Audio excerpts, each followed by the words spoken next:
What's going on, guys? The Comics Kid 2099 here. Welcome to day 287 of the 365-day graphic novel review challenge. Today, I am back to talking about volumes of Justice League. Today, I will be talking about JLA, Strength in Numbers. This is volume 4 from Grant Morrison's run from the mid to late 90s. This collects issues 16 through 23 of that series, as well as JLA Secret Files issue 2, I believe. And if you read volume 3, at the very end of volume 3, slight spoilers for that volume, but I feel like it's okay for me to spoil it since I'm talking about this volume now. At the very end of that volume, Superman and some of the other, main A-listers of the League, they disbanded the League based on what they saw in the future in the Rock of Ages storyline. Well, here, at the very beginning of this storyline, it is an unspecified amount of time later. We get to see Batman, Superman, and Aquaman, and I believe the Martian Manhunter may be there, and they are talking about the future of the League. Even though they just disbanded the League, now they're having second thoughts. They're thinking, okay, we need to keep the Justice League around. The Justice League is necessary to have around, but we don't need to have it around in the way that we had it. They're talking about expanding their ranks, going all the way back to the beginning of Volume 2 with that issue with Tomorrow Woman. They were talking about bolstering their ranks, adding new people. I think in that issue they even said they wanted to have a league with 12 different people in it. Well, now, finally, we get to see them do that. You can see that they've added several different characters to the team here. We get Orion and Barda from the New Gods. There's Barda and there's Orion. They've added Zariel from American Dreams.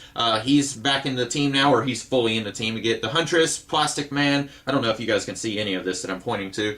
Then we have Steel, and that might have been all that they added to the team. But anyway, so they have added several different characters to the team. Oracle. I forgot Oracle, and I don't think we see her on the cover. That's why I forgot her. But basically, Superman and some of the, I guess, the primary people in the League, going all the way back to Volume 2, they were talking about how they wanted to add more people to the League, and here they actually do that. And I really like that this is a good balance between having the Big Seven on the Justice League and then having a whole bunch of nobodies on the Justice League. I talked about a few days ago how pretty much before Grant Morrison's League, going all the way back to like the late 70s, you didn't really have the big guns on the Justice League. You had the Justice League Detroit run with a whole bunch of characters that nobody cared about, and then Martian Manhunter and Aquaman. And then you had the Justice League International team, which was characters that people grew to like, but it wasn't Superman, Batman, and Wonder Woman. Or it was Batman, but he was there with a whole bunch of other people that a lot of people before that run didn't really care about.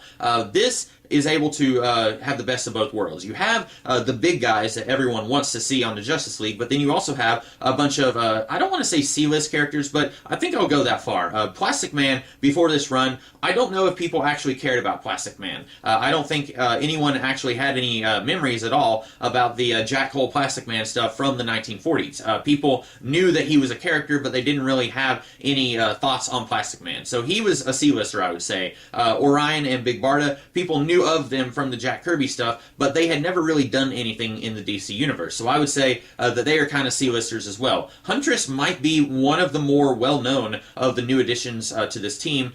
She had been around, but in a couple of different incarnations. Before Crisis on Infinite Earth, she was the daughter of Batman and Catwoman from Earth 2, and then after Crisis, she was the daughter of a mob boss, and that's the version that they're using here. And she had been around in some of the Batman books and various minis and stuff like that. I'm pretty sure by this point she had a mini-series where she teamed up with Nightwing.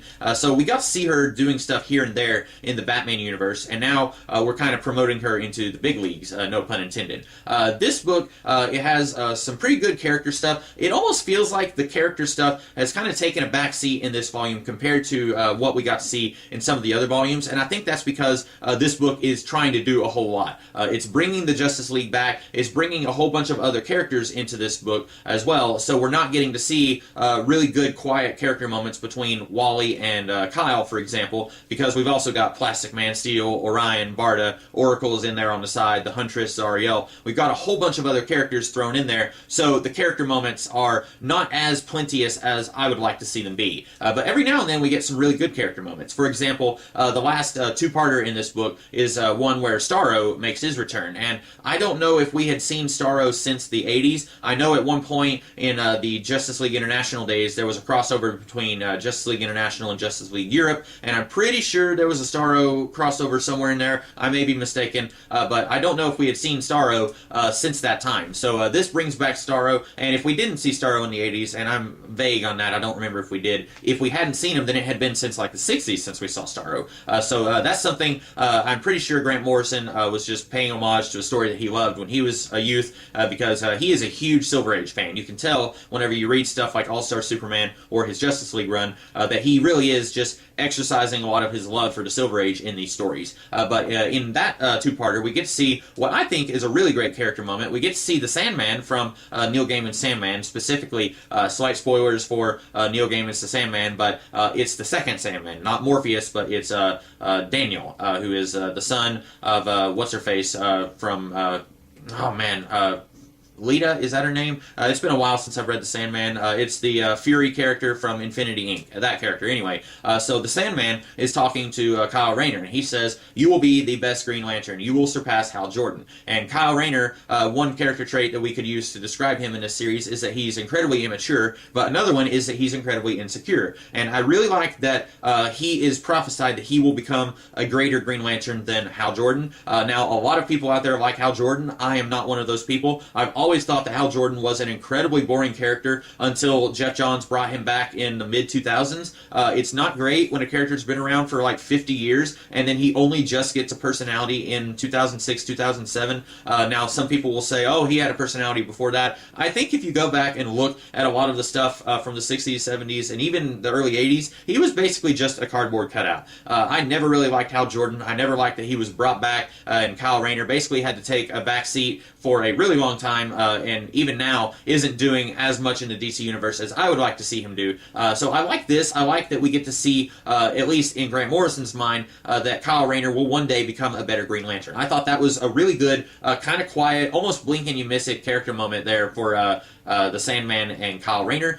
We also get a lot of really high-stakes stuff here. I've been really harping about how a Justice League story, a really good Justice League story, needs to have character stuff and high stakes. And while the character stuff here is not as strong as I feel like it has been in some of the other volumes, the high stakes here are just as high and just as great as they've always been.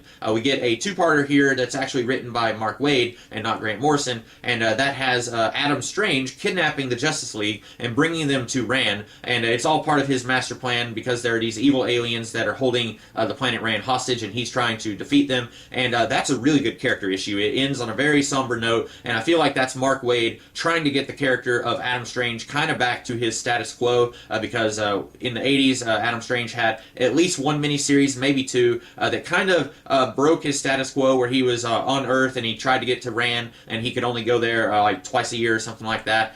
There was a miniseries that kind of just had him permanently on Rann, and I think this kind of gets him back to his Silver Age roots a little bit. And Mark Waid, he's another guy who really loves the Silver Age, so you can tell that that's what he's kind of trying to restore there, and that's a really good issue with some great character stuff there. We get a story with Prometheus. I really, really love Prometheus in this book. I wish that we had seen more of him, and I know that there was a character called Prometheus in Arrow Season 4, maybe? Season 5? I don't know. I wasn't watching that season. I have no idea if that character bore any resemblance to the Prometheus in this book. I'm going to assume not, but I guess technically you could say that my thing that I've been talking about where Grant Morrison will create a character and then everyone will ignore that character, I guess technically you could say that that's not true with Prometheus since he did show up in Arrow, but like I said, I have this theory that he probably wasn't the Prometheus from this book and they just took the name and nothing else. What I like about Prometheus is that he is basically able to download the skills and almost the personality of other people and use them to his advantage. For example, he kills this one guy so that he can infiltrate the Justice League in this be a superhero and get to meet the Justice League kind of thing. It was a sweepstakes where some Joe Schmo gets to meet the Justice League, and Prometheus, he infiltrates the tower, and then he's trying to pick off the Justice League one by one. And I really love that story. There is a fantastic Batman character moment there, talking about how the character moments weren't as plenteous here. There is one really good Batman moment there with Prometheus. If you've read this book, you probably know what I'm talking about. If you've even heard of Batman fighting Prometheus, Comics, you probably know what I'm talking about. So that was a really great story there. That's probably my favorite story of this book. But overall, I think that this is a pretty good one. Oh, there's another story I forgot. One where different members of the League are disappearing, and it turns out this guy has a probability engine that has accidentally kind of messed up the laws of physics in the reality of the Justice League. That's a really good story. The stakes are very high. The character stuff is pretty good. There's a really good character moment for Oracle.